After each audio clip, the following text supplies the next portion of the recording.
আজি আমি নিখিল বড়ো ছাত্ৰ সন্থাৰ কেন্দ্ৰীয় কমিটি আৰু ইউনিভাৰ্চিটি ইউনিট কমিটি যৌথভাৱে বড়োলেণ্ড বিশ্ববিদ্যালয়ত উপস্থিত হৈছোঁ আৰু ইয়াত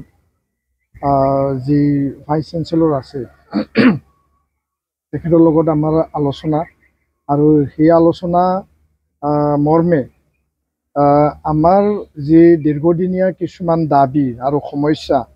শৈক্ষিক আৰু ছাত্ৰ ছাত্ৰীক লৈ পেলাই আৰু বিশ্ববিদ্যালয়ক মানে আগবঢ়াই নিয়াৰ ক্ষেত্ৰত যিখিনি ইয়াত সমস্যা আছে সেই সমস্যাটো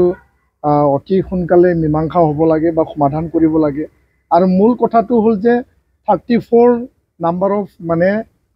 টিচিং পোষ্ট ইয়াতে ফেকাল্টি এতিয়াও ইয়াতে খালী হৈ আছে আৰু এই যি প্ৰফেচাৰ এছিষ্টেণ্ট প্ৰফেচাৰ আৰু আন পদ ইয়াতে খালী হৈ আছে আৰু এইটো চেংচন পোষ্ট হয়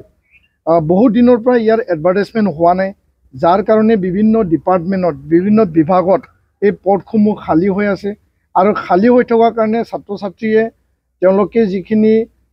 ফেকাল্টিৰ পৰা ক্লাছ বা আন যিখিনি সহায় পাব লাগে তাত যি পাঠদানৰ যথেষ্ট ইয়াত সমস্যা হৈছে আৰু আমাৰ যিবিলাক অলৰেডি বিভিন্ন বিশ্ববিদ্যালয়ৰ পৰা বা এই বিশ্ববিদ্যালয়ৰ পৰা তেওঁলোকে ডিগ্ৰী আহৰণ কৰিলে যাৰ PhD আছে যাৰ নেট স্লেট আছে বা তেওঁলোকক নিযুক্তি পোৱাৰ এটা পথ প্ৰশস্ত কৰিব লাগে সেই কামটো বহুত দিনৰ পৰা হোৱা নাই তো ইয়াৰ কাৰণে আমাৰ দাবী আছিল যে অতি সোনকালে সেই পদসমূহ এডভাৰটাইজমেণ্টৰ যোগেদি আমাৰ এই অঞ্চলৰ বা আমাৰ স্থানীয় তেওঁলোকক প্ৰাধান্য দি পেলাই বা এই চিক্সিডেল অঞ্চলৰ প্ৰাধান্য দি পেলাই নিযুক্তি প্ৰক্ৰিয়া অতি সোনকালে কৰিব লাগে সেই আলোচনা আছে আৰু দ্বিতীয় কথাটো হ'ল যে 59টা নন টিচিং যি পোষ্ট আছে যিবিলাক বিভিন্ন মানে ষ্টাফ হয় তেওঁলোকক মানে যি চেংচন পোষ্টৰ কাৰণে অসম চৰকাৰক বা শিক্ষা বিভাগক অলৰেডি বহুবাৰ আলোচনা কৰা হৈছে মেমৰেণ্ডাম দিয়া হৈছে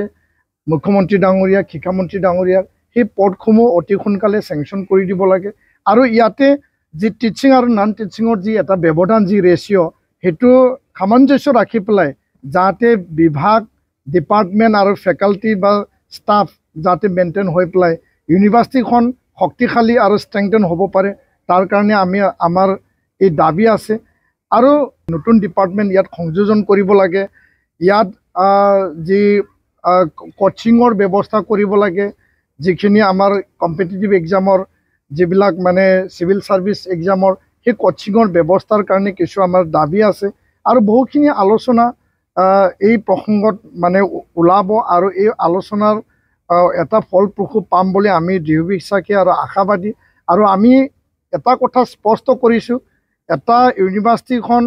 ভাইচ চেঞ্চেলৰ ৰেজিষ্ট্ৰাৰ দুয়ো মুৰব্বী আৰু গোটেই ইউনিভাৰ্চিটিৰ যিখিনি ডিপাৰ্টমেণ্ট আৰু ফেকাল্টি আছে ষ্টুডেণ্ট আৰু টিচাৰ আছে এটা মানে কমন এটা এজেণ্ডা আৰু অবজেক্টিভ লৈ পেলাই আগবাঢ়ি যাব লাগে যাতে বিশ্ববিদ্যালয়খন মানে আগবাঢ়ি যায় যোৱাকালি অসমৰ মাননীয় মুখ্যমন্ত্ৰী ডক্টৰ হিমন্ত বিশ্ব শৰ্মা ডাঙৰীয়াই কোকৰাঝাৰত উপস্থিত হৈ পেলাই কোকৰাঝাৰ ইউনিভাৰ্চিটি আধাৰশিলা স্থাপন কৰিছে আমি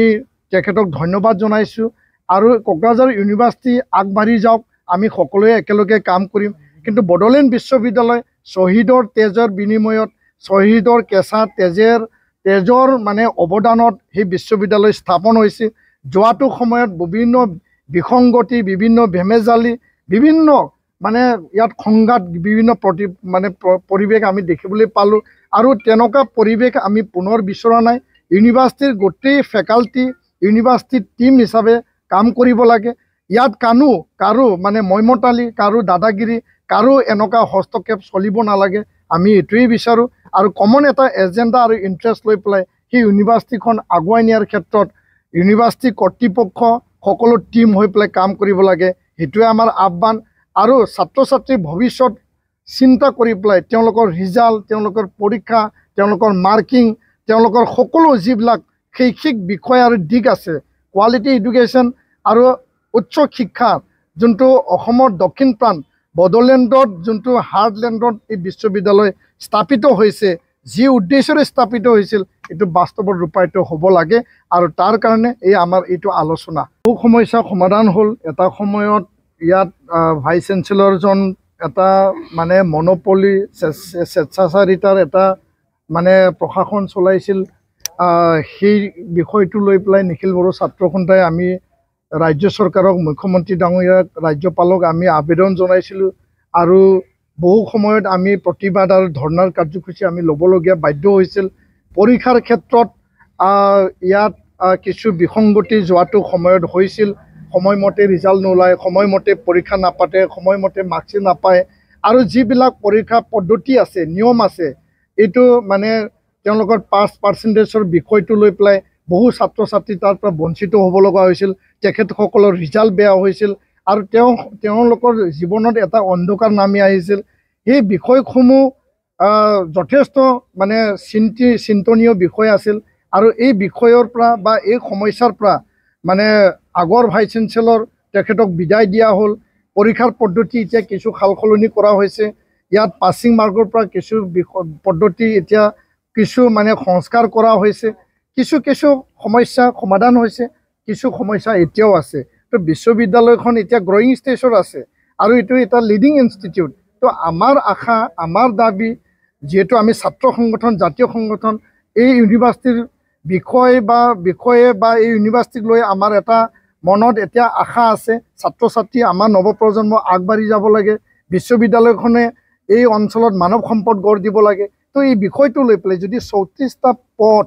এতিয়াও যদি প্ৰফেচাৰ মানে এছিষ্টেণ্ট প্ৰফেচাৰ পদ খালী হৈ থাকে ইয়াত যদি নিযুক্তি নহয় ইয়াৰ যদি এডভাৰটাইজমেণ্ট নহয় আমাৰ ল'ৰা ছোৱালী পঢ়ি পেলাই চাকৰি পাব ক'ত আৰু যদি ইয়াত যদি চাকৰি নাপায় তেওঁলোকে এই আমাৰ ছাত্ৰ ছাত্ৰীক যে পাঠদান পাব লাগে তেওঁলোকক যে শিক্ষাদান কৰিব লাগে সেই বিষয় বস্তু কেনেকৈ হৈ উঠিব তো এইটো লৈ পেলাই আমি আলোচনা আজি এই মানে ইয়াত উপস্থিত হৈছোঁ আৰু ইয়াৰ কাৰণে আমাৰ দাবী হ'ল স্পষ্ট দাবী ইউনিভাৰ্চিটিখন এটা অবজেক্টিভ ভাল চিন্তাৰে আগবাঢ়িব লাগে কাৰো ইয়াত টানাটানি চলিব নালাগে কাৰো ইয়াত নিজৰ ইচ্ছামতে চলিব নালাগে লবি পলিচি এটা একাডেমিক ইনষ্টিটিউশ্যনৰ কেতিয়াবা এনেকুৱা মানে আমি গম নোপোৱাকৈ আৰম্ভ হয় আৰু সকলোৱে ভাবি লয় যে এইটো মোৰে সম্পত্তি মোৰ নিজৰ সম্পত্তি বুলি কিছুমানে ভাবি লয় কিন্তু এইটো ৰাইজৰ সম্পত্তি সেইটো সমাজৰ সম্পত্তি দেশৰ সম্পত্তি আৰু এই সম্পদটো আমি ভালকৈ ব্যৱহাৰ কৰিব লাগে ইয়াত সকলো ফেকাল্টিসকলে সেই কথাটো ভালকৈ উপলব্ধি কৰিব লাগে তাকে আমি আহ্বান কৰিছোঁ ধন্যবাদ